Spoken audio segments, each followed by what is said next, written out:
প্রগতি YouTube চ্যানেলে আপনাদের স্বাগত। আজ আমি পেঁপে গাছের প্রতিস্থাপন দেখাবো। আমরা আগেও বলেছি যে ঘরে ফেলে রাখা জিনিস দিয়ে আপনারা আপনাদের ছাদ বাগান সাজিয়ে ফেলতে পারেন। দেখুন, আমি এখানে একটা বালতি নিয়েছি। বালতির নিচে ছিদ্র করতে কিন্তু ভুলবেন না।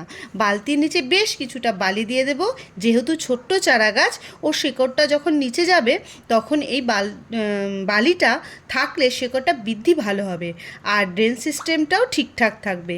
এখানে আমি বেশ কিছুটা মাটি, ভার্মিকম্পোস্ট একসঙ্গে মিশিয়ে রোদে শুকিয়ে রেখেছিলাম। এই মাটিটা দিয়ে আমি বালতিটা ভরে নেব। চারা গাছটা কি সুন্দর শিকড় হয়েছে। ওকে আস্তে করে আমি এই মাটিটা একটু গর্ত করে বসিয়ে দেব।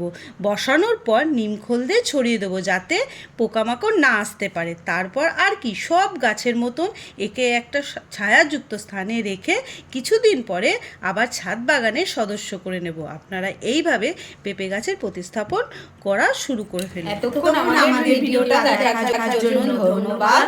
এইভাবেই আমাদের পাশে থাকুন, লাইক, কমেন্ট, শেয়ার করুন।